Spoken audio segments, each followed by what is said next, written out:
Jadi kalau Anda mau pilih presiden 01, 02, dan 03 dari 3 calon itu, karena Anda yakin dia yang bisa membawa Indonesia kepada pintu kebahagiaan halal dan thayyib. Tapi mengatakan yang tidak milih capres saya imannya lemah, itu goblok. Ya, enak nih ngomongnya ala Betawi aja ya. Supaya jelas Pak. Contoh lain misalnya di dalam sejarah. Ini ada banyak dalam buku-buku hadis. Betapa ada pemimpin di dalam sejarah Islam sekalipun. Bahkan itu masih di masa sahabat Nabi. Yang menggunakan agama untuk membungkus kebijakan dan keinginan diri pribadinya ketika dia berhadapan dengan politik. Misalnya Bapak, di Fathul Bari itu Imam Ibnu Hajar Al-Asqalani misalnya itu bercerita dulu itu waktu Sayyidina Muawiyah bin Abi Sufyan. Ini Muawiyah ini adalah pendiri dinasti Bani Umayyah. Jadi dulu setelah Rasulullah wafat, yang menggantikan itu Sayyidina Abu Bakar, terus Sayyidina Umar, kemudian Sayyidina Utsman, kemudian Sayyidina Ali. Di masa Sayyidina Ali ini terjadi apa ini Pak? Kisruh. Terjadi keributan itu banyak dengan beberapa sahabat Nabi terkait dengan kepemimpinan. Di situ ada perang Jamal antara Sayyidina Ali dengan Ummul Mukminin Aisyah, yang semuanya itu bukan karena hawa nafsu sebetulnya, tetapi karena ingin amar ma'ruf nahi mungkar. Setelah itu kan Bapak tahu, ributlah kekuasaan itu menjadi terbagi dua. Ada Sayyidina Ali yang berpusat di Kufah, kemudian Sayyidina Muawiyah yang ada di Damaskus. Nanti seiring berjalannya waktu, ini ada orang-orang yang kesal. Ini daripada ribut, kita bunuh aja dua-duanya. Maka ada orang ini Pak, yang punya keinginan untuk menggantikan kedua-duanya. Nah, yang membunuh Sayyidina Ali sukses Pak. Sayyidina Ali wafat dibunuh, sementara yang bertugas membunuh Sayyidina Muawiyah itu tidak sukses. Maka Sayyidina Muawiyah tetap berkuasa di Damaskus, Sayyidina Ali digantikan oleh anaknya Sayyidina Hasan. Nanti Sayyidina Hasan di akhir tahun 40 itu mengatakan, daripada ribut-ribut begini, ada dua pemimpin, saya rela menyerahkan kekuasaan ini kepada Sayyidina Muawiyah bin Abi Sufyan. Tahun itu dikatakan tahun Amul Jamaah, kembali umat Islam itu berjamaah. Nah, kalau sekarang ini kan kemarin berjamaah, besok tidak berjamaah Pak. Ya, karena besok nggak berjamaah itu karena nanti sudah keluar nomor undian pilpres Pak. Ya, ada jamaah 01, ada jamaah 02, ada jamaah 03, mungkin ada jamaah 04, 05. Nah, ini dulu Pak, kata Sayyidina Hasan, sudahlah, ana atanazal, saya yang turun. Saya serahkan kepemimpinan ini kepada Sayyidina Muawiyah. Maka mulailah di masa itu disebut kekuasaan Islam itu di bawah Al-Khilafah Al-Umayyah. Ini saya ingin menjelaskan juga supaya orang Islam itu nanti ngerti, bentuk negara itu nggak ada dalam Islam. Bentuk apa saja boleh. Sekarang kan banyak itu orang yang teriak-teriak, oh ini khilafah, benderanya begini. Itu ngajinya kurang malam Pak. Ya, kopinya kurang pahit, belum hatam pulang duluan. Nah itu ya, akhirnya paham Islamnya jadi kayak gitu. Ini dipegang Pak oleh Muawiyah bin Abi Sufyan, dan dia menamakan itu kekuasaannya sebagai kekuasaan Bani Umayyah. Bani Umayyah itu Pak, caranya nanti semua Pak, semenjak itu nanti ada Abbasiyah, ada Al-Mamalik, sampai Utsmaniyah, itu namanya saja khilafah, substansinya sama dengan Majapahit, substansinya sama dengan Sriwijaya. Yang boleh jadi pemimpin hanya mereka yang lahir dari rahim Umayyah. Nah, maka mulai beda nih Pak. Dulu Sayyidina Abu Bakar meminta Sayyidina Umar untuk menjadi pengganti. Kedua-duanya ini tidak ada hubungan kekerabatan dekat. Sementara hari ini Muawiyah bilang, yang gantikan saya harus anak saya. Namanya Yazid bin Muawiyah. Nih lihat. Maka ditolak oleh masyarakat itu. Banyak masyarakat yang mengatakan ini belum makomnya untuk menjadi apa ini? Khalifah. Yang bapaknya saja dulu itu dipersengketakan, apalagi anaknya. Masih muda ini Pak. Tapi Muawiyah maksa. Karena Muawiyah tahu yang banyak menolak itu penduduk Madinah. Maka sama Sayyidina Muawiyah itu dikirim Pak. Juru runding ini, tim sukses ini ya. Ini tim 8 kalau sekarang ya, itu dikirim Pak ya. Dikirim yang paling hebat itu namanya Marwan bin Hakam. Ini adalah politisi diplomat ulung dari Bani Umayyah. Disuruh berangkat Pak sama Muawiyah. Marwan tuh datang ke Madinah, pidato di Masjid Sa'adatul Muslimin ya, makanya tadi itu kata ketua masjid, hati-hati ya, ceramah Muslimin Pak di Masjid Nabi, ceramah ini Marwan. Kata Marwan begini, saudara-saudara, mengapa saudara kok menolak pola pergantian raja ini, khalifah yang akan dilakukan oleh Sayyidina Muawiyah? Muawiyah itu tidak mengerjakan bid'ah, Muawiyah itu mengerjakan sunnah, tradisi para sahabat. Ditanya sama orang Madinah, tradisi siapa? Tradisinya Abu Bakar, kata Marwan. Tradisinya Abu Bakar bagaimana? Sayyidina Abu Bakar dulu Pak, sebelum wafat itu punya ijtihad. Beliau itu ingin yang menggantikan itu Sayyidina Umar. Kata Sayyidina Abu Bakar, yang pas jadi pengganti saya itu adalah Umar. Maka sebelum Sayyidina Abu Bakar wafat, itu ngomong kemana-mana. Tiap ketemu orang, ya, ketemu ngomongnya sama, ya, ketemu P3 ngomongnya sama, ketemu PDIP ngomongnya sama-sama ngomongnya ini. Kalau orang sekarang kan enggak, ngomongnya apa kenyataan lain itu biasa politisi. Kalau Sayyidina Abu Bakar enggak. Kata saya itu tidak pernah menginginkan kecuali kebaikan buat umat Rasulullah.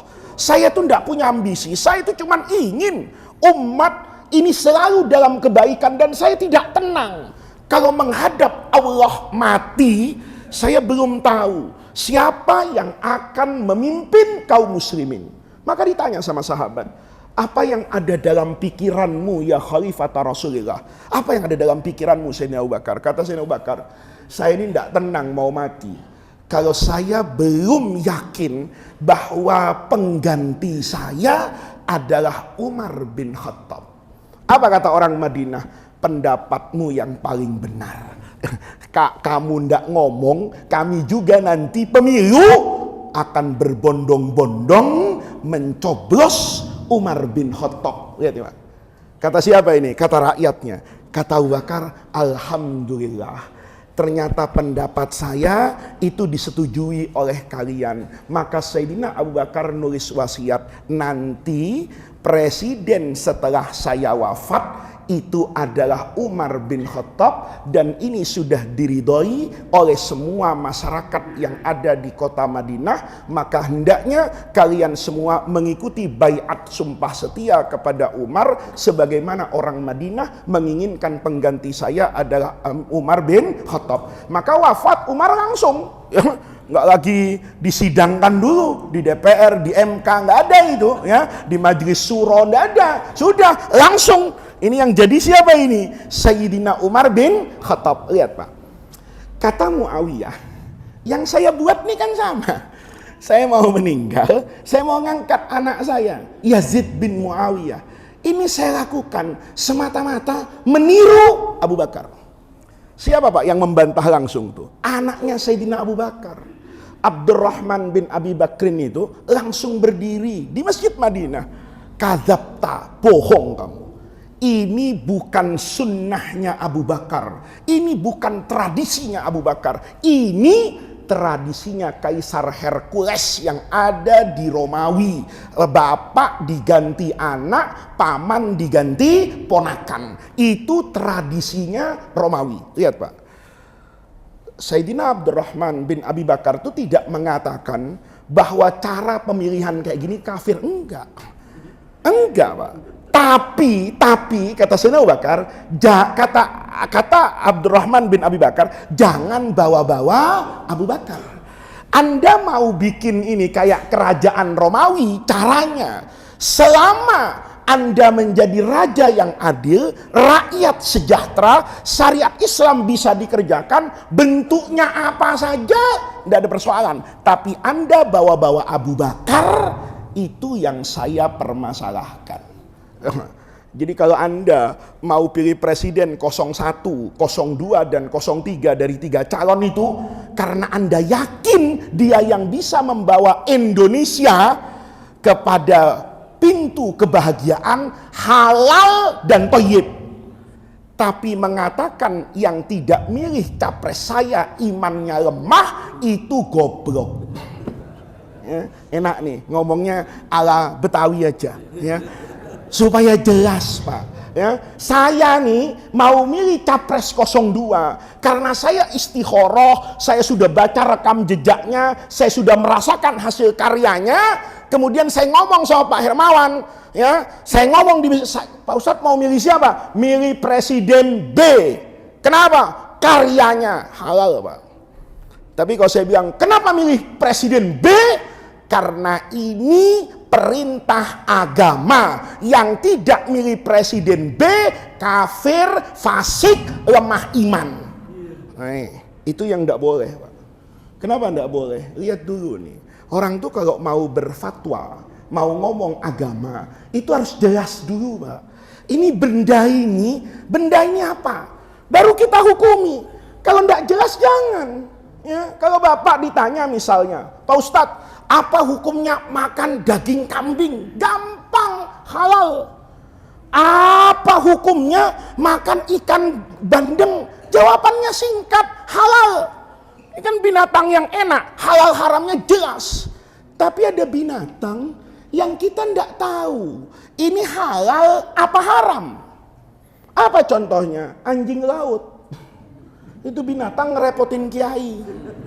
Dibilang anjing di laut, dibilang ikan mukanya anjing. Ayo cari di Quran hadis, ada nggak hukumnya anjing laut? Nggak ada Pak.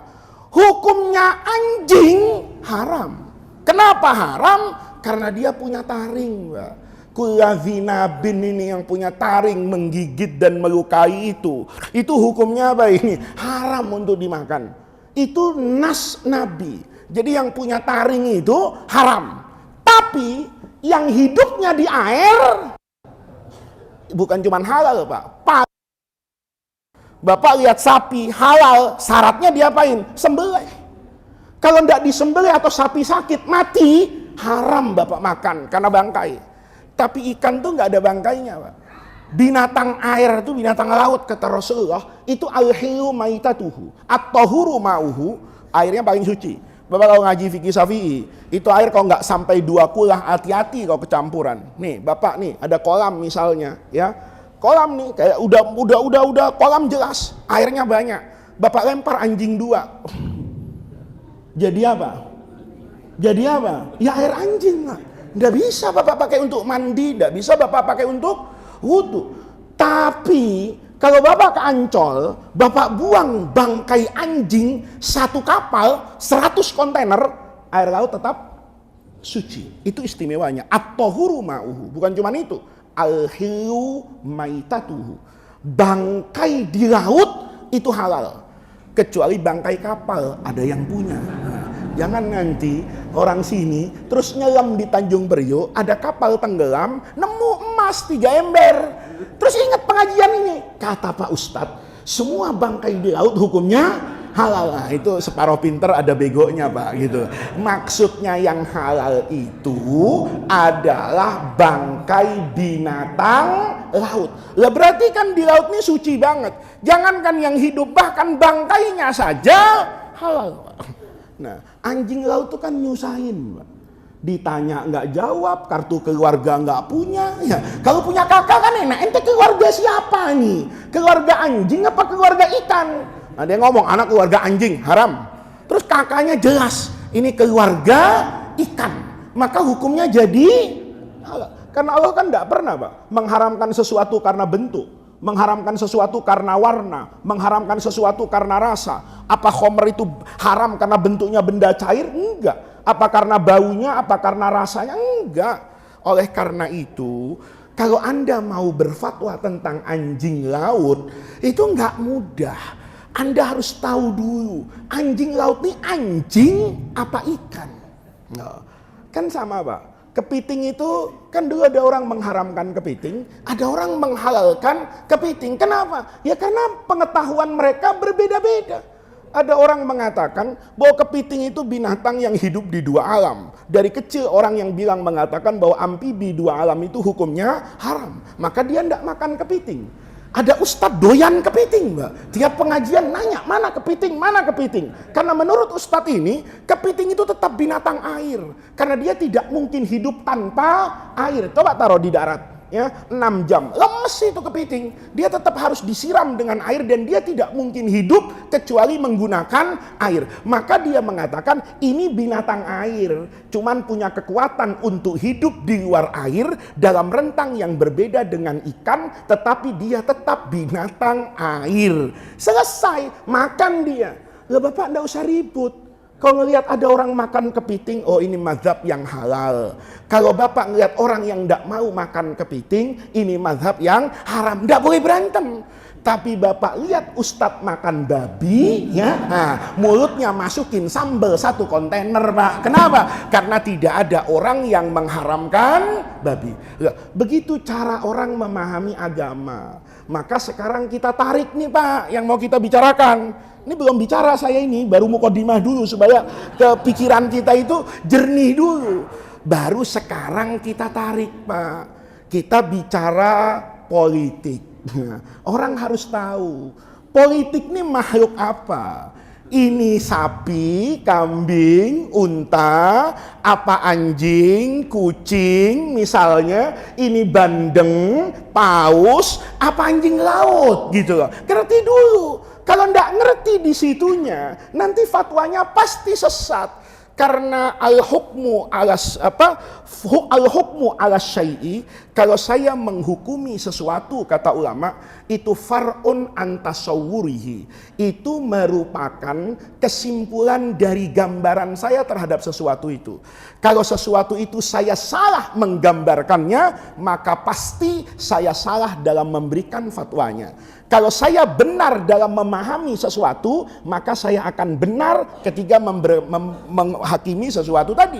Maka kita lihat nih, politik itu dalam Islam apa? Itu hampir semua ulama mengatakan, yang namanya asyasah itu makana minal af'al.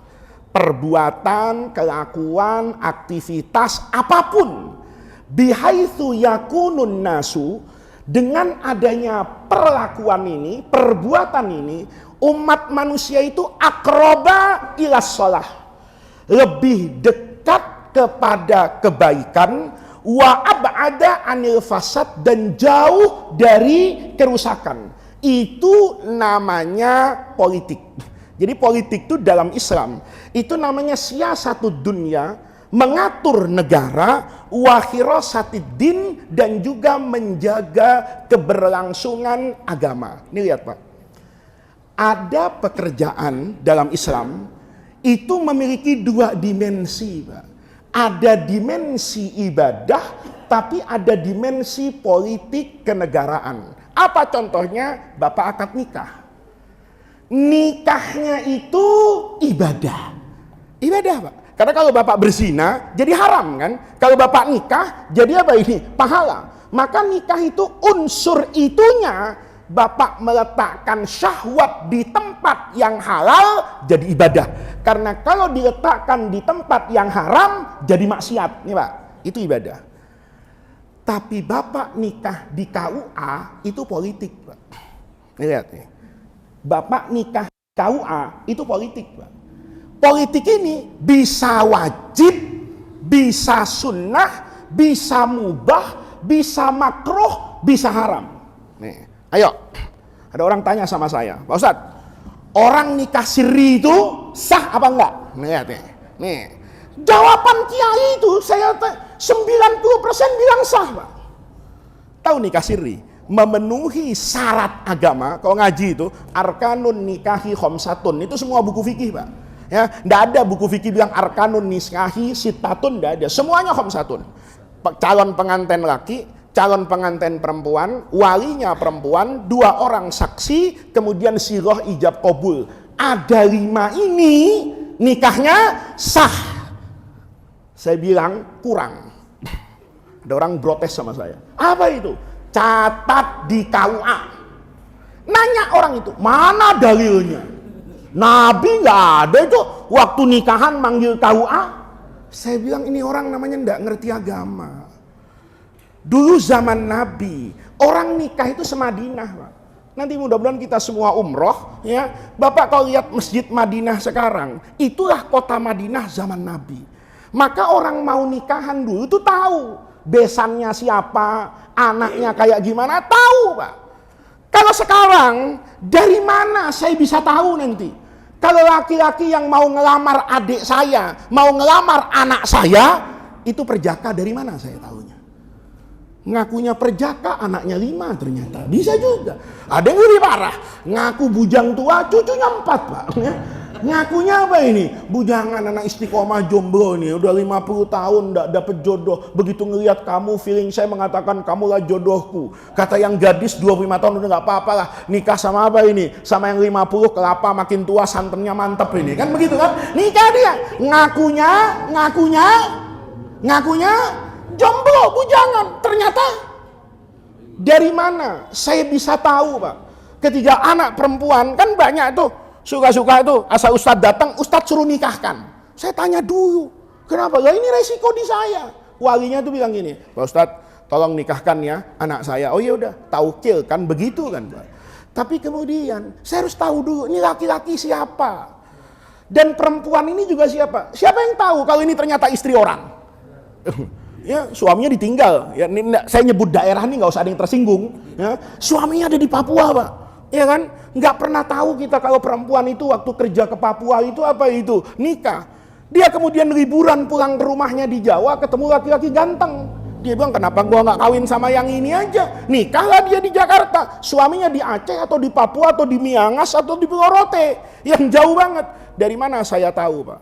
Kalau ini bukan istri orang, maka saya perlu untuk meyakinkan diri saya mendatangi KUA. Oh, ini memang statusnya gadis, bukan istri orang. Itu pentingnya politik. Ini kadang-kadang orang sekarang itu ya semangatnya tinggi, ilmunya kurang, Pak. Ya, orang tuh ndak usah maskeran, karena Nabi itu ndak pernah pakai masker. Lah ini kan sampai di mana pengetahuan tentang Nabi? Saya sering bilang kan di masjid ini, kita itu diperintah nyontoh Nabi, bukan nyontoh hidup di zaman Nabi. Ini penting, Pak. Saya itu diperintah untuk niru Nabi, bukan niru hidup di zaman Nabi. Yang ditiru itu bukan zaman Nabi, tapi nabinya. Saya sering bilang kan, Nabi misalnya waktu perang itu pakai baju perang, Pak. Dir'un namanya, baju dari apa itu? Besi. Lah pertanyaannya, Nabi pakai baju besi itu kenapa? Supaya nggak kena panah kan? Ada sahabat yang bilang, Nabi jangan takut sama panah, takut sama Allah, takut sama panah itu musyrik. Lah kalau begitu, kenapa bapak tidur sama istrinya? Kenapa nggak tidur di Ragunan aja di kandang macan? Jangan takut Pak Hermawan sama macan, takut itu hanya kepada Allah ya Pak. Bapak umroh tuh naik pesawat. Nabi kan umroh, kenapa bapak umroh naik pesawat? Jawabannya karena niru. Itu dulu dari Madinah kah naik unta. Pertanyaannya, Nabi itu naik unta karena untanya, apa unta itu kendaraan? Ayo, seandainya zaman itu sudah ada Innova, kira-kira Nabi dari Mekah naik Innova apa naik unta? Ayo kita pikir baik-baik lah. Kita pikir baik-baik. Naik apa, Pak? Iya naik Innova. Berarti unta itu tidak boleh diartikan unta. Tapi unta itu diartikan kendaraan yang paling bagus di zaman Nabi, yang paling handal namanya unta. Karena saya disuruh niru Nabi, maka saya umroh naik pesawat. Karena pesawat itu transportasi yang paling hebat. Kalau saya disuruh umroh kayak zaman Nabi, naik unta. Minimal naik bis atapnya dibuka, Pak. Itu minimal, karena Nabi pakai unta kan kepanasan. Bapak naik bis kan ada atapnya. Oh, tidak sesuai dengan zaman Nabi nih. Kalau gitu AC-nya matikan, bisnya suruh copot kapnya, Pak. Kenapa? Saya ingin umroh seperti zaman Nabi. Insya Allah tidak ada yang mau ngajak Bapak sebagai jamaah umroh. Paham, Pak? Lah, itu namanya kita itu disuruh mengikuti Nabi. Kenapa saya mengatakan nikah itu harus dicatat? Karena saya niru Nabi, Pak. Nabi nikah itu nggak nyuruh nyatet, Pak, zaman Nabi. Kenapa? Orang nikah segitu di situ-situ aja. Tapi ada akad lain yang Nabi nyuruh nyatet. Apa itu? Hutang piutang. Lihat, ada satu ayat paling panjang di Quran, Pak, selembar. Di surah Al-Baqarah tuh sebelum terakhir, Bapak buka Quran cetakan manapun, ayat yang sebelum Bapak baca kalau tahlilan itu, amanar rasulu bima unzila itu, sebelumnya itu ayat tentang mudayanah. Itu satu lembar Quran, satu ayat. Itu kalau dipindah ke juz amma bisa 5 surah, Pak. Itu kalau kulhu ditumpuk di situ, itu bisa nulis sampai 4 kulhu, itu satu ayat. Ya ayyuhalladzina amanu idza tadayantum bidainin ila ajalin musamma faktubuhu. Kata Nabi, kalau kamu hutang piutang uang, faktubuhu wal yashhad, suruh ada saksinya 2. Kenapa? Karena dulu di zaman Nabi, orang hutang itu tidak harus satu kampung, Pak. Bisa jadi orang Mekah datang ke Madinah, bisa jadi orang Madinah datang ke Mekah. Maka kata Nabi, kalau hutang piutang ini kan kita nggak kenal jati diri orang ini, catat namanya, ada yang bisa kita jadikan pegangan bahwa orang itu punya apa ini? Hutang. Itu sama Nabi suruh dicatat. Padahal kehilangan uang, Pak, itu kan tidak sesakit kehilangan suami atau kehilangan istri. Ya, Bapak punya istri cantik betul, ya kan? Cantik betul, mana baru seminggu nikah, cantiknya luar biasa kayak bidadari. Tahu-tahu diambil orang. Itu nyeseknya kan luar biasa, Pak. Kita casing pas-pasan punya istri cantik, dia mau sama kita mungkin katarak, kan begitu. Tiba-tiba tahu-tahu dia matanya sembuh, ngelihat laki-laki lain lebih gagah, maka dia pindah ke lain hati, sedih, Pak. Maka itu, ini namanya politik, Pak. Nikah itu, nikahnya ibadah, tapi KUA-nya itu bagian dari siasah. Kenapa kemudian diwajibkan? Karena orang kalau menikah punya buku masing-masing, itu pasti akroba ilas sholah, lebih menjaga kemaslahatan dan jauh dari yang namanya mafsadah. Maka politik itu dipahami begitu sama ulama. Namanya politik, kalau kita lakukan, kita mendapatkan kebaikan. Kalau tidak kita lakukan, kita mendapatkan ketidakbaikan. Maka itu namanya politik nih, Pak. Kalau seperti itu kata ulama, maka politik itu kalau dalam Islam ngaji, itu ditaruh di bab mana? Nih, Bapak yang biasa ngaji sama guru atau ngaji di pesantren, itu fikih kan dibagi-bagi, Pak. Kalau namanya sholat, puasa, itu namanya fikih ibadah. Kalau ada kiai, saya buka pengajian fikih ibadah. Itu pasti isinya sholat, puasa, zakat, teman-temannya ada itu, Pak. Ya, haji, umroh, sholat tahajud, duha, toharoh, kamar mandi, itu wudhu, itu namanya ibadah. Ada fikih satu lagi, namanya fikih muamalat. Itu jual beli, sewa menyewa, begitu, Pak, ya. Ada nanti jinayat, mencuri, membunuh, berzina misalnya. Ada ahwal sahsiyah misalnya, menikah, cerai, gugat ke pengadilan suami istri, itu dibuat dalam bab fikih. Tetapi ulama kemudian membagi 2 yang besar saja, ibadah, muamalat. Selain ibadah namanya muamalat. Nah, maka ulama nih, semua ulama, Pak, bilang namanya politik itu fikihnya masuk fikih muamalat, bukan fikih ibadah. Ini ditaruh di bab namanya bab besar muamalat. Kayak jual beli, kayak sewa menyewa, itu temennya siasah dimasukkan di situ. Apa yang ingin saya katakan, Pak? Kalau ibadah, Islam itu sempit, Pak. Bapak mau ngapain saja dalam ibadah, itu harus ada dalilnya. Minimal dalil payung. Ya, contohnya sholat. Jelas, shollu kama ra'aitumuni usolli. Bapak tahlilan dalam bentuk yang ada sekarang ini, itu ada payungnya. Payungnya apa? Mendoakan orang yang sudah meninggal, menghadiahkan amal soleh dari orang yang hidup kepada orang yang meninggal. Itu ada dalil payungnya. Tapi beda dengan muamalat, Pak. Kalau muamalat tuh Bapak nggak perlu cari dalil. Nih, Bapak nggak perlu cari dalil. Bapak cukup cari ada nggak dalil yang mengharamkan. Kalau tidak ada yang mengharamkan, maka perbuatan Bapak pasti halal. Itu yang kemudian kata ulama al-aslu fil muamalati al-ibahah. Hukum dasarnya, prinsipnya dalam muamalah itu adalah al-ibahah, boleh. Coba lihat. Transaksi hari ini, Pak. Itu sama Islam dibenarkan. Dulu ijab kabul, Pak. Ijab kabul itu Bapak jual beli, ada ijabnya. Penjualnya ijab menyerahkan, pembelinya kabul menerima. Bapak akad nikah juga gitu. Mertua kita dulu ijab, kita pengantin laki-laki kabul. Itu semuanya, Pak. Contohnya nggak ada. Nggak ada. Dulu Nabi itu bukan mewajibkan bentuk ijab kabul, tapi mencontohkan. Dulu zaman Nabi ini, kalau ada orang beli teh, saya dengan Pak Hermawan nih, transaksi teh. Maka saya penjual bilang gini, Pak Hermawan, saya jual teh ini seharga 10.000. Pak Hermawan ngomong, saya terima teh ini seharga 10.000. Tehnya saya serahkan, Pak Hermawan nyerahkan uang, ini namanya ijab kabul. Harus kayak gini. Kalau harus kayak gini, berantakan hidup, Pak.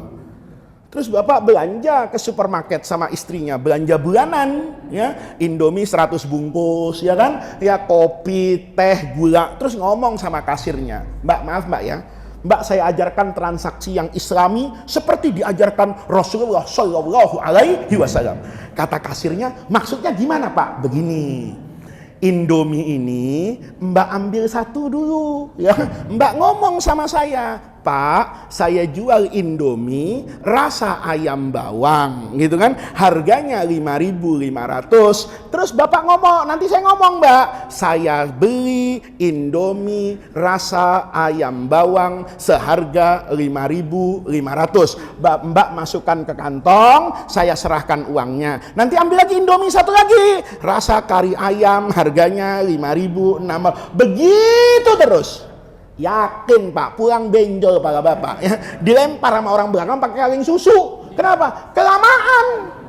Paham Pak? Sekarang nggak perlu kayak gitu. Begitu Indomie di-scan, tahu harganya 5.500, Bapak diam, dimasukkan. Itu sah menurut apa itu? Islam. Akad nikah, kalau harus ketemu, banyak orang yang nggak nikah Pak. Calon suaminya di Inggris, istrinya lagi S2, sekolah di Amerika, mertuanya di Jasinga, ya kan? Mertuanya di Bogor misalnya. Terus saksinya satu di Medan, saksinya satu di Gorontalo, iya kan? Bisa nggak akad nikah? Bisa. Kenapa? Pakai video hari ini. Islam nggak ngatur itu. Pokoknya tes bener nggak? Oke, pakai Zoom. Nah, nih. Maka Bapak ada kesempatan jadi ulama, Pak. Karena dalam buku-buku fikih itu belum pernah ada akad nikah pakai Zoom. Nah, Bapak-bapak secara fikih bisa sah, bisa nggak sah? Terus saya tanya, saya yang mau nikahin nih, misalnya penghulunya, kata Pak, ini orangnya pisah semua Pak, nggak ada. Oh iya udah, saya dari kantor KUA lagi, ya kan? Pakai Zoom saya makan pisang goreng. Ini sah nggak? Bisa sah Pak. Tes. Pengantin laki-laki ada di mana? Di London. Apa kabar? Sehat? Bener kamu di London? Diliatin Pak, bener nih rumahnya. Oh iya kelihatan di London. Oh iya ada tukang burger macam-macam. Yakin saya. Oh ini di London. Kalau saya tes, kamu di mana sekarang? Di London. Yang benar, coba keluar ke rumahnya. Keluar dari rumahnya, ada lapak nasi uduk, lontong sayur. Kira-kira sah nggak Pak? Nggak sah. London mana ini? Makassar ini, Halim kan begitu kan? Kenapa? Lontong sayur, nasi uduk, pakai lapak, ada mama lagi di situ. Paham Pak? Tapi kalau saya yakin, ini London loh, itu Big Ben, lihat jam itu. Ini, oh iya taksinya hitam, oh iya benar kamu di London, oke. Saya cek satunya lagi, ada di mana? Di Bogor, ya kan? Begitu dia, oh iya benar ada Gunung Salak di belakang rumahnya. Yakin nggak saya kalau dia di Bogor? Yakin, oke? Siap semua ya? Yang di Amerika gimana? Semua siap? Oke, kita tes. Kedengeran suara saya? Kedengeran. Ayo, calon mertua nih, mertua, akan tuh. Laki-laki yang di Inggris, ngomong dari Medan, ya kan? Angkah tuka, wazawwajtuka ibnati, anak perempuan saya begini-begini. Dia jawab, qabil tuh. Nih, makanya kalau mau nikah kayak gitu Pak, cek dulu. Cek apa? Pertama kuota internet. Ya. Begitu angkah tuka, muter Pak. Ini kenapa ini? Ya Allah, pulsa saya, kuota saya habis. Ya. Mana cari duit kagak ada, ngorek-ngorek dulu di baju bininya, masih ada kagak ya sisanya nih kan. Ngorek-ngorek sejam ketemu dapat duit 200.000, berangkat lagi ke tukang apa ini, pulsa, sah nggak akad nikahnya? Nggak sah. Kenapa? Majelisnya putus, tidak mutasil. Sederhana Pak, itu namanya bab muamalah. Makanya Islam itu lentur, al aslu fil muamalat itu al ibahah. Halal haramnya kapan? Gini loh Pak, nih mubah itu hukum dasar Pak, prakteknya nggak ada, prakteknya nggak ada. Ayo, saya semalam tidur Pak. Kalau ngaji usul fikih, tidur itu hukumnya mubah, boleh tidur, boleh nggak tidur. Tapi kalau saya nggak tidur, ini suara saya udah serak Pak, nggak tidur tambah serak. Kalau tambah serak, saya nggak ngaji ke sini.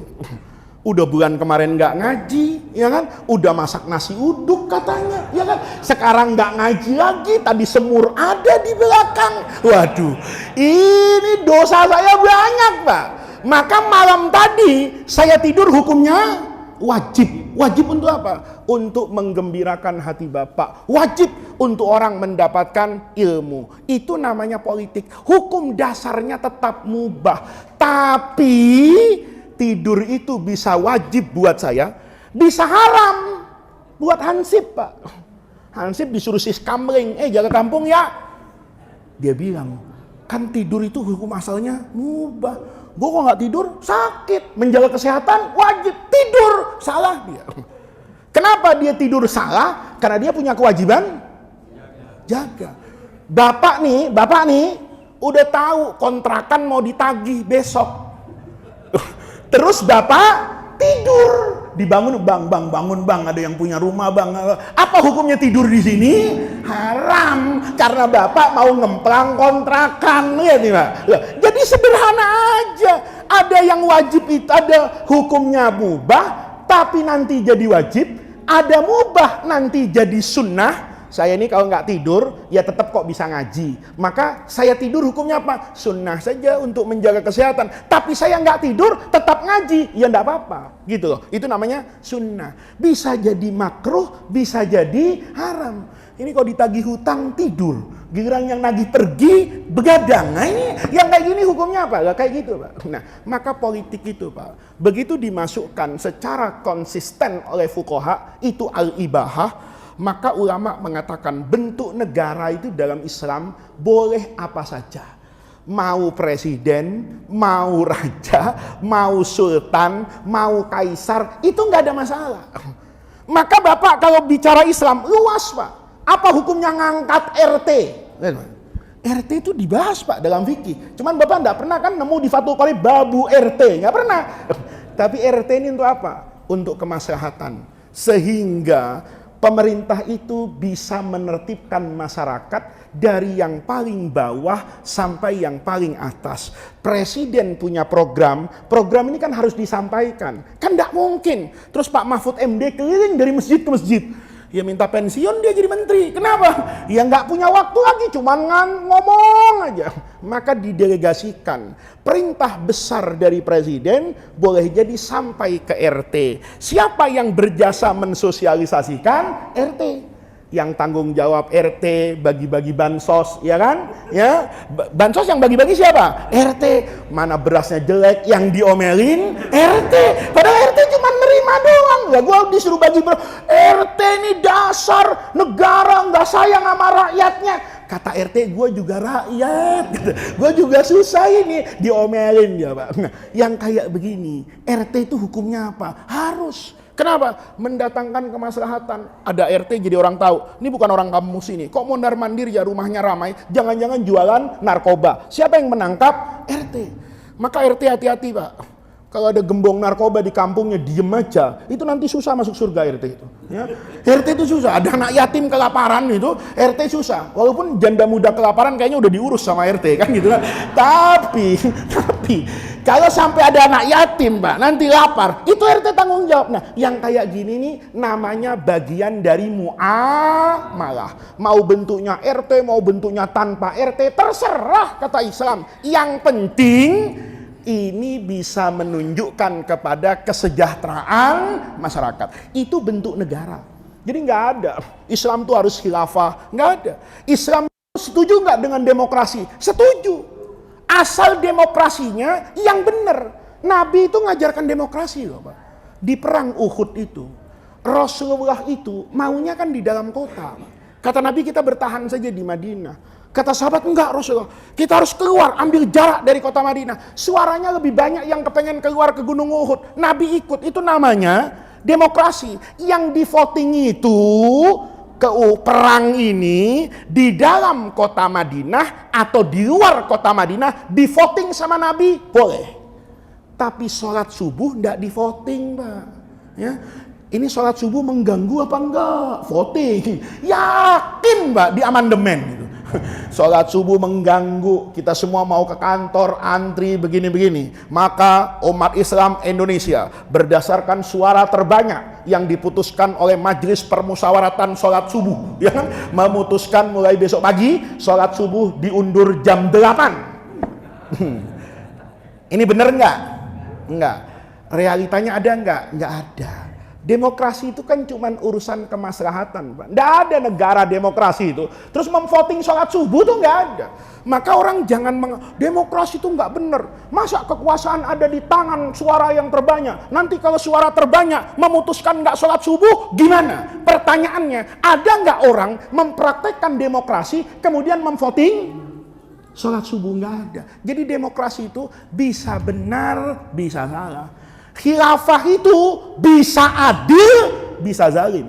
Ayo, yang menyiksa Imam Abu Hanifah itu presiden apa khalifah, Pak?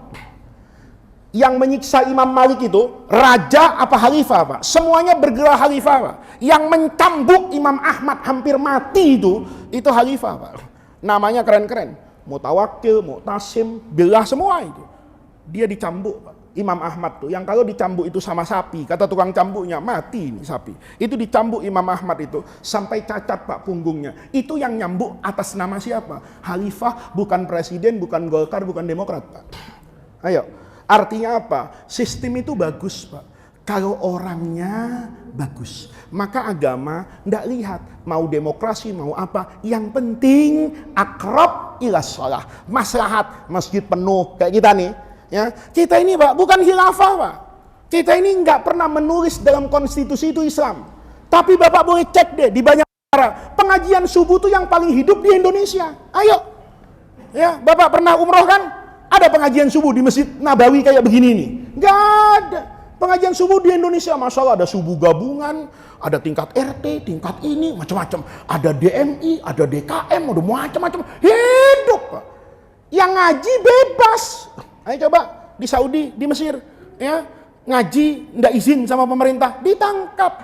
Ayo bikin pengajian lebih dari jam 10 malam, dibubarin. Di Indonesia ini, masya Allah, sampai jam 3 pagi maulid nggak apa-apa, ya.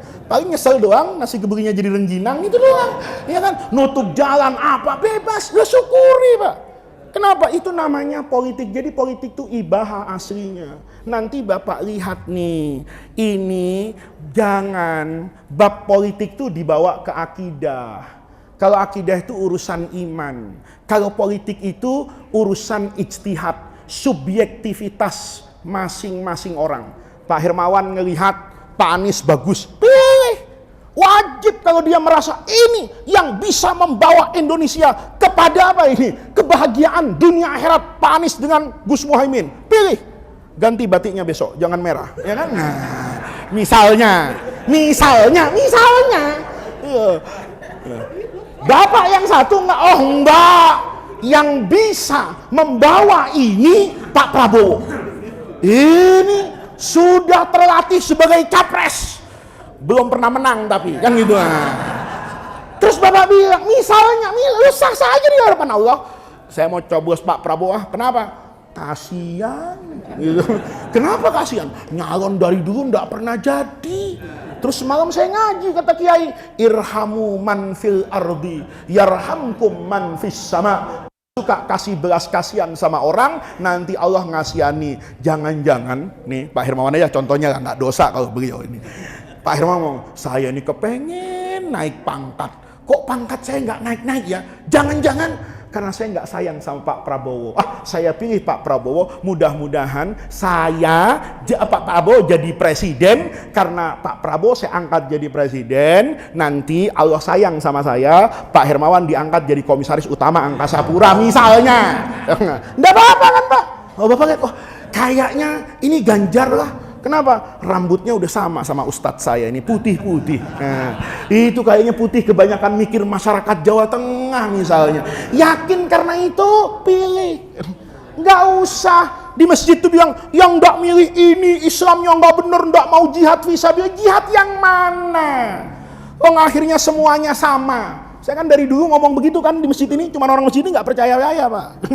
Nggak percaya, wasih aja. Ini calon Islam, ini bela Islam. Percaya Pak, semua cuma bela kekuasaan.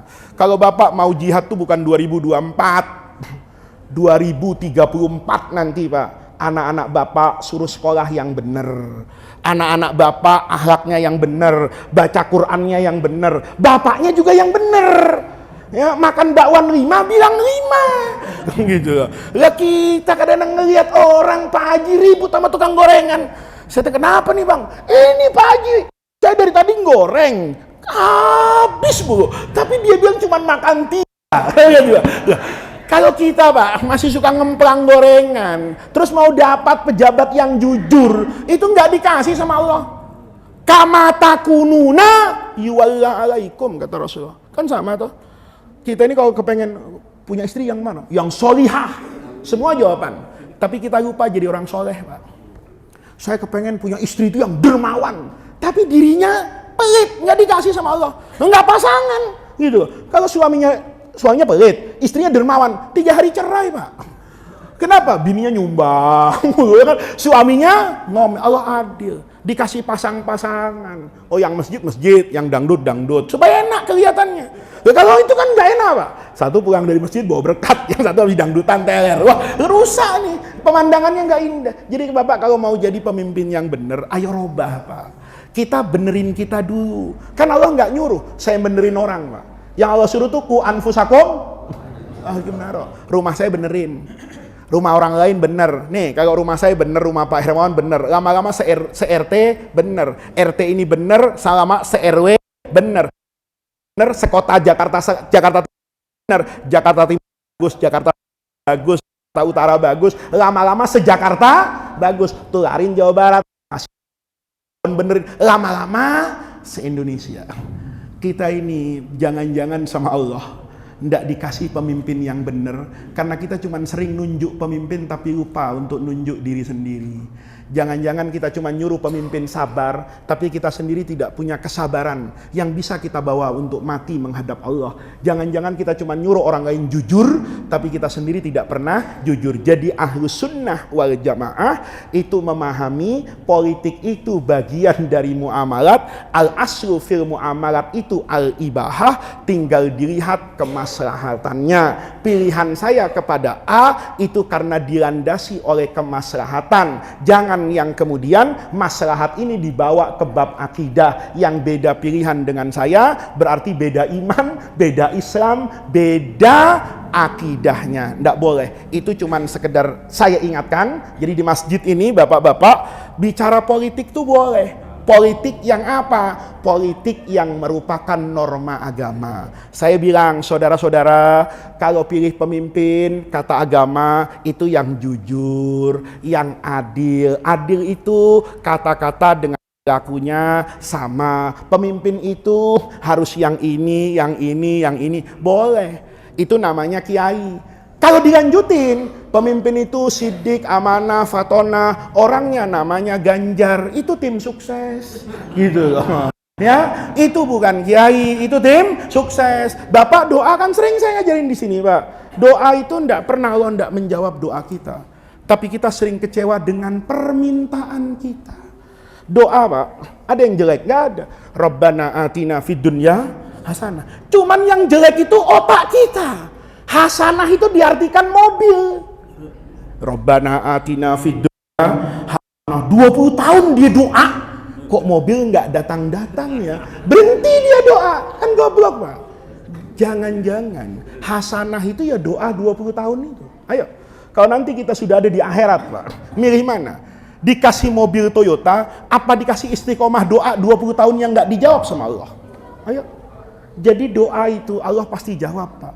Tapi kita akan kecewa dengan permintaan kita. Makanya kita doa, ya Allah, jadikan Indonesia ini baldatun thayyibatun warabun ghafur. Presidennya siapa? Itu udahlah. Yang kita doa, kita ikhtiar, Bapak pelajari nih, besok nih, Bapak ke dokter, milih-milih kan Pak?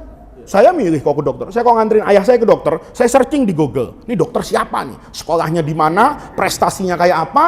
Kan banyak komentar. Sekarang kan Google itu, Masya Allah, Google itu pahalanya banyak Pak. Dosanya juga banyak. Karena Google itu hadisnya kan wa ta'awanu alal birri wal ismi Pak. Sama-sama membantu kalau Google ya. Bapak cari nama kiai ada, nama Jablay ketemu. Kan begitu kan? Itu namanya Google Pak. Loh, saya bantu itu. Oh ya Masya Allah. Begitu saya lihat ini dokter bagus-bagus, yang komen bagus-bagus, saya bilang sama ayah saya, kita pindah dokter. Dokter ini. Kenapa Is? Dokter itu. Nih lihat. Track recordnya, pendidikannya ini, wah kita pilih dokter ini. Pemimpin juga gitu Pak. Jangan lihat luarannya doang. Pemimpin rajin umroh, soleh, ya Allah, ya kan? Yang goyang dangdut juga banyak Pak, depan Ka'bah umroh, ya kan? Banyak. Dari Bapak punya kewajiban. Jangan nanya saya. Nih Bapak nih maunya masuk surga sendirian, saya ditinggal di neraka. Pak Ustadz, ntar 2024 milih apa? Apa yang saya omongin langsung dipercaya. Ntar di hadapan Allah, kenapa kamu milih A? Kata Faiz, wah repot saya Pak. Ya. Saya ini sudah nggak dapat apa-apa dari pasangan, ya kan? Nanti Bapak punya kewajiban, pelajari. Bapak pelajari, Bapak merasa, oh ini Pak Ganjar pernah jadi gubernur Jawa Tengah. Tanya sama orang Jawa Tengah, enak nggak? Bapak di DKI ini, Pak Anies pernah jadi gubernur. Kira-kira apa yang berubah dari Jakarta? Tambah enak apa tambah nggak enak? Jujur sama Allah, gitu. Kalau tambah enak, ngomong sama Allah. Kalau tambah nggak enak, ngomong sama Allah. Jangan munafik. Kalau yang satu dicekek-cekek, yang satu dipuji-puji. Yang satu maha benar dengan segala kelakuannya, yang satu maha salah dengan segala kebaikannya. Nah itu, berani kritik Ganjar, berani kritik Pak Anies, berani kritik Prabowo. Itu enaknya saya, karena nggak pernah foto sama yang tiga itu Pak. Ya, nggak pernah dapat air dari mereka, nggak pernah dapat apa-apa. Maka suara saya galak. Mau suara saya nggak galak? Deketin, ya kan? Kasih ini lah. Jadi kalau nanti Bapak ya bukan ngajarin suzon Pak. Kalau ada yang lemes-lemes tuh hati-hati Pak. Ya, ada orang yang pokoknya Pak Anies bener terus, Ganjar bener terus, Prabowo bener terus. Hati-hati Pak. Nggak ada manusia yang bener terus Pak. Imam Syafi'i aja punya mazhab qadim, punya mazhab jadid. Itu Imam Syafi'i. Imam Malik tuh ngoreksi dengan pendapatnya. Kita ini enggak. Kalau sudah cinta, subhanallah, tidak ada pemimpin sesoleh si A, tidak ada pemimpin sebaik si B. Semua aibnya dicari logika pembenarannya. Orang tuh kata guru saya, kalau alim salah ngaku, kalau orang bodoh salah berfilsafat. Nih, ayo jujur sekarang. Kalau sudah punya calon Pak, Masya Allah, Bapak jadi pengacaranya. Ini begini, oh enggak begitu. Dia itu maunya begini. Jelas salah dibela. Itu nanti Pak, ya tulisan Bapak di WhatsApp tuh ada loh di akhirat Pak. Dan Bapak harus ingat tuh, Allah itu Ghafurur Rahim. Bapak salah punya apapun, selama nggak musyrik kepada Allah, istighfar diampuni. Tapi Google, YouTube, Instagram itu nggak mengampuni dosa Bapak. Sekali ada di situ, ila yaumil qiyamah nggak kehapus Pak. Hati-hati. Maka ini ya guidance, nanti bulan depan kita ngaji ya ketua masjid ya. Ini karena tadi dengar politik tuh supaya tahu gitu ya. Supaya udahlah, masa dari 2014 nggak pernah kita itu ngambil ibroh. Dulu kan kita begitu kan Pak. Yang satu partai malaikat, yang satu partai setan.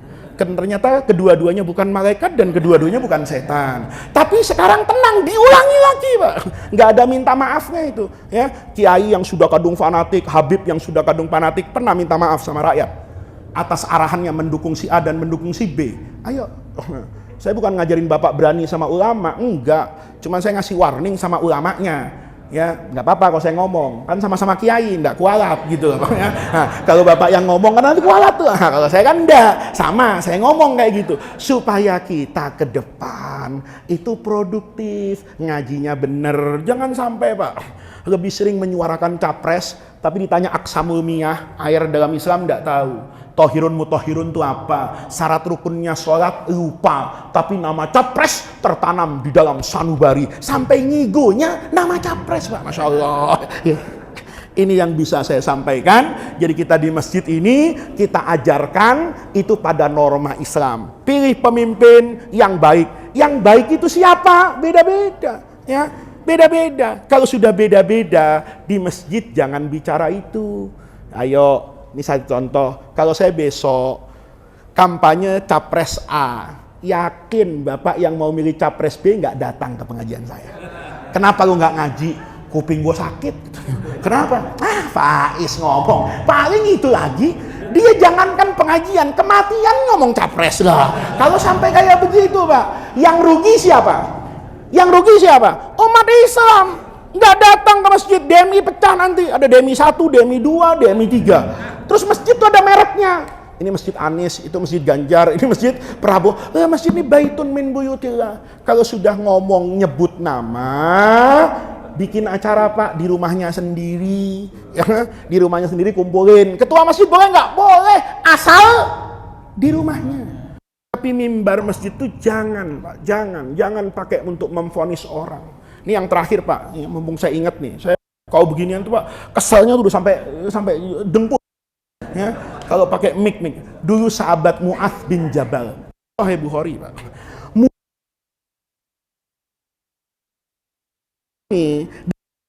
Ada yang bisa jadi imam. Di kampungnya nggak ada yang bisa jadi imam. Tapi Mu'adznya nggak sholat berjamaah sama Nabi. Jadi dia kalau sholat itu 2 kali Pak. Jadi makmumnya Nabi dulu, begitu salam, dia lari. Ditanya sama Nabi, kemana lo? Nggak ada yang ngimamin di kampung. Mana kampungnya di BSD Pak? Masya Allah, lari dia. Satu ketika, Mu'adz tuh sholat Isya. Jamaah sama Nabi. Enak betul.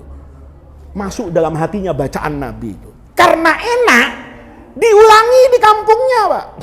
Ya, jadi sholat Isya nih dia sama Nabi nih. Nabi sholat Isyanya panjang bener.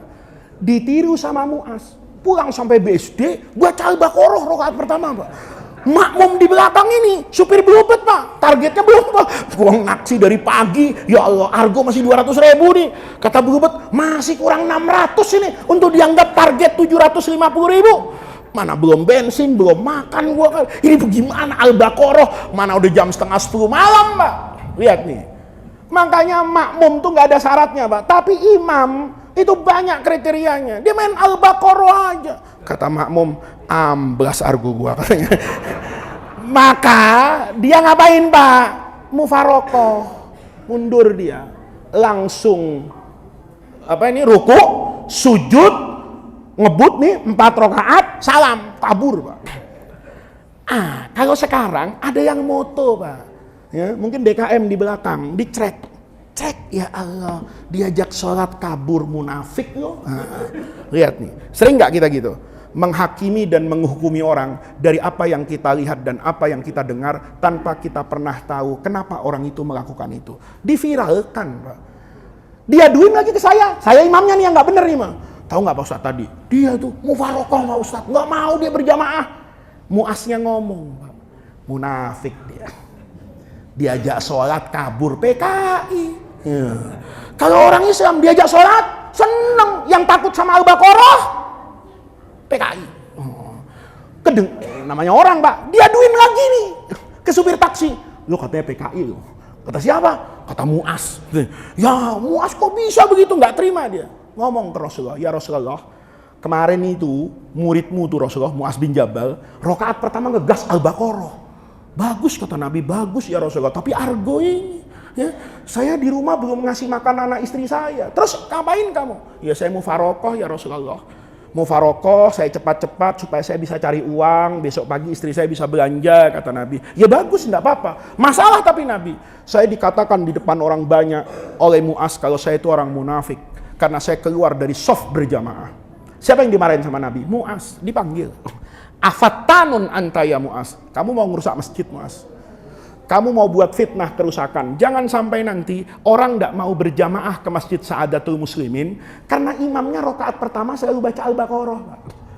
Ayo, Bapak mohon maaf sama dengan saya Pak. Tarawih ditandain nggak masjidnya? Ditandain.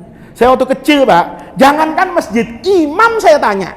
Ditandain Pak, misalnya musola itu dulu waktu saya kecil, itu ada jadwal imamnya Pak. Nggak tahu kok sekarang, ada imamnya kan, imam A, imam B, imam C. Itu saya masih kecil Pak, saya tandain Pak. Imam B saya merahin. Kata ibu saya, kenapa? Ini lama kok jadi imam. Saya nanti malam nggak terawih ke situ, cari yang cepetan. Saya tandain Pak, yang merah-merah itu saya tandain. Kenapa? Boleh jadi. Dia terawih panjang-panjang itu nggak salah Pak. Kenapa? Dia mau mengingatkan bagaimana dulu Rasulullah itu terawih. Tapi makmum belakang juga nggak salah Pak. Kalau kemudian milih yang kulhu, kenapa? Dia kerja dari pagi sampai apa ini? Siang, sampai sore, pulang-pulang udah isya. Untuk terawih kulhu saja udah orang soleh Pak. Ya, kalau nggak soleh, udahlah, terawih hukumnya sunnah. Ya kan? Nggak terawih juga nggak apa-apa, gua kerja capek. Masa Pak? Ada orang yang sudah capek-capek dari pagi mencari nafkah untuk anak istrinya makan rezeki yang halal, kemudian terawih di Masjid Sa'adatul Muslimin sudah 30 menit, ya, mazhab al-hakumut takasur dengan kulhu, keluar masjid, Bapak bilang dasar munafik, terawihnya kulhu, gua dong kayak Nabi, rokaat pertama Al-Baqarah, rokaat kedua ya nggak apa-apa, Anda sehat, Anda kaya, Anda punya Alfamart 100, ya kan, Anda tidurnya pules, malah kalau terawihnya kulhu salah gitu loh Pak. Nah, kalau kayak gini kan adem ya, Bapak-bapak, kita terus ngaji, jaga persatuan ya. Agama Islam itu tidak pernah meminta persamaan. Agama Islam itu membolehkan adanya perbedaan, tetapi yang dijaga oleh agama Islam adalah uhuwah, rasa persaudaraan. Mudah-mudahan Allah jaga kita semua, Allah berikan kita taufik dan hidayah, Allah jaga masjid kita, Allah naungi kita semua dengan rahmatnya, Allah jadikan jam'ana hadza jam'an marhuma wa tafarruqana min ba'dihi tafarruqan maksuma. Mudah-mudahan Allah Subhanahu wa taala senantiasa meneguhkan keimanan, keislaman serta keihsanan kita semua. Rabbana atina min ladunka rahmah wa hayyi lana min amrina rasyada. Allahumma la tahrimna khaira ma indaka li syarri ma indana. Kurang lebihnya saya mohon maaf. Wallahu muwaffiq ila aqwamit thariq. Wassalamu alaikum warahmatullahi wabarakatuh.